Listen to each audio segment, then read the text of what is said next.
Of George Floyd's death a year ago, corporate America has pledged millions of dollars to fight racism, and many companies have announced changes to their hiring practices. Here to put that into perspective is entrepreneur, founder, and CEO of Operation Hope, John Hope Bryant. Welcome back to BNC, John. Good to see you again. Honored to be with both of you. Thanks for all that you do. Absolutely. Well, corporations are trying to do something. At least they're saying they want to do something. There have been financial and hiring commitments by a wide range of companies since George Floyd's death. A lot of promises, but how are we going to measure true success? Well, first of all, George Floyd, to his family, my heart goes out to those who loved him, knew him. He was a person, you know. We had Ambassador Andrew Young here at the House this weekend, who was on that balcony when Dr. King was assassinated in 1968 in Memphis, and people forget that Dr. King was a person. And of course, these are two different situations completely. But I do believe, as Dr. King was a prophet, I do believe that George Floyd was a martyr. He died for something larger and more important than himself. He was murdered, yes. It was not a voluntary giving of his death. But this moment has been, it's almost like a rainbow after the storm. This moment has been reset to mean something much bigger and much more substantial. So he was a martyr, and the 500,000 people plus who died in COVID were martyrs to both save our lives and to save the world itself, really from self-destruction. We have a chance to reset. To answer your question, it's about $35 billion, by the way, is a number that corporate America has contributed to social justice issues, particularly around Black America, since George Floyd's murder this time last year. And really that happened really in the last 8 months. $35 billion. I don't think that's ever happened in the history of this country by the private sector in those numbers.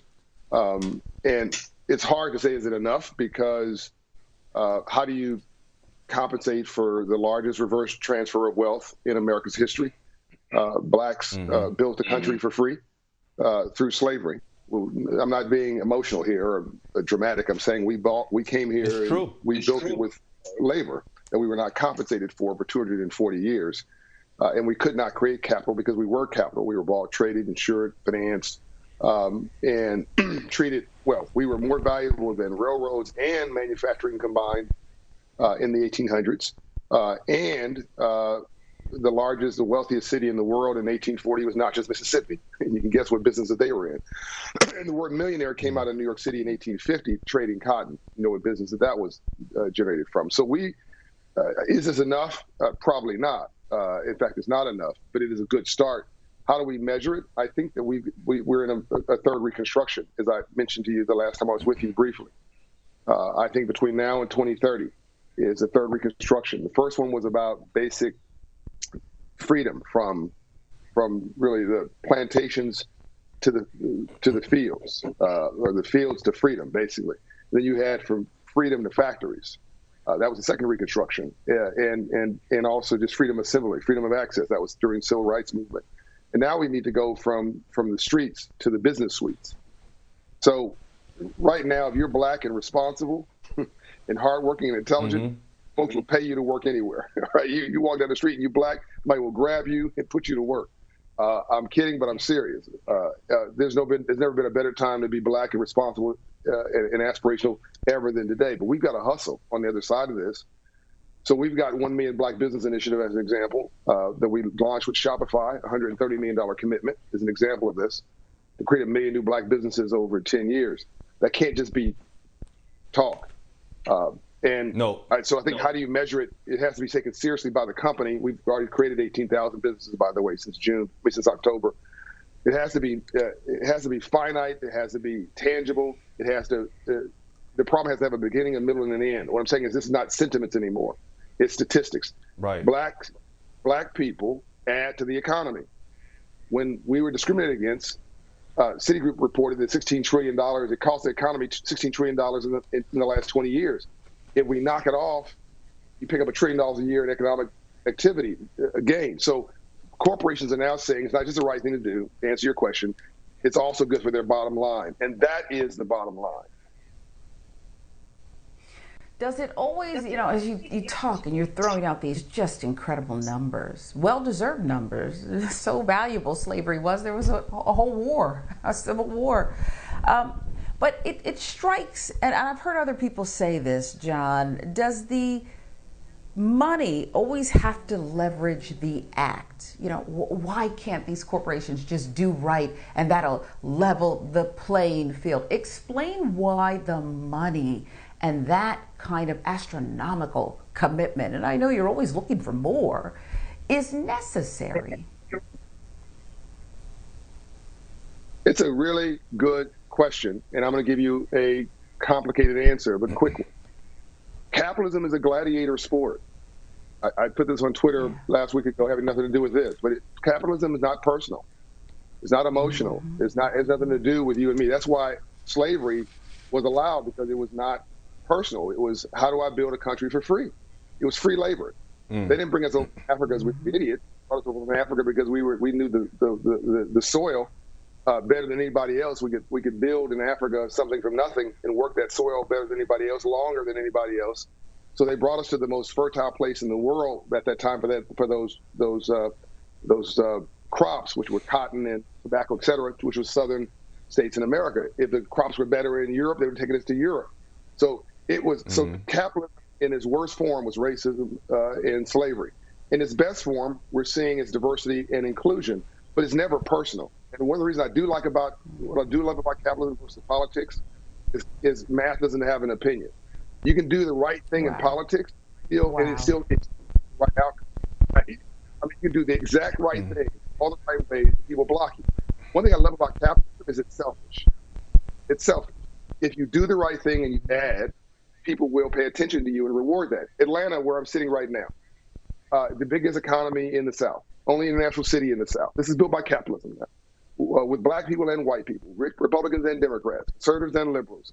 31st largest economy in the world if it was a country, Atlanta.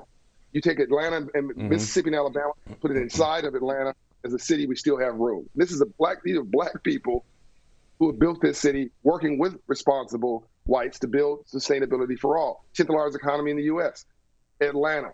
I can go on and on and on. So there are negative news about capitalism that we hear all too often. But there's also very positive things that can come out of it. It's just that we've been used by it versus using it to come up. And that's what I'm trying to change. I want to create an sustainable economic system for Black America in my lifetime. That is my objective. That is my mission. That's why I'm doing 1 million Black Business Initiative. Yeah, go ahead. And no, we want to see that not just in Atlanta. We want to see that across the nation, maybe even across the world. And we want to see not just black people being employed, but we want to see black people in charge. The EEOC just came out and said slightly more than 3% of corporate America's senior executive leaders are black. We need that number raised, but we also need these corporations to understand who is actually buying for them. We also a $1 trillion a year industry when it comes to the black dollar. So when it comes to what they've done since George Floyd's death, they're talking a lot. They're saying a lot of great things about that. There used to be a time, John, when if corporate America or even individuals, let's say, i.e. Michael Jordan back in the day when he was playing, if he spoke out about something like this, it was bad for business. Are we seeing a turnaround when it comes to corporate America actually talking about diversity and the need for more of it in the nation? So my father-in-law and I are the only two black men on the BE 100 list in different businesses in the same family.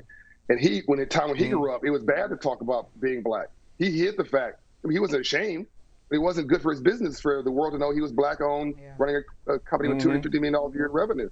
Today, it's very good to know that you have to be black and responsible. Very good for your business.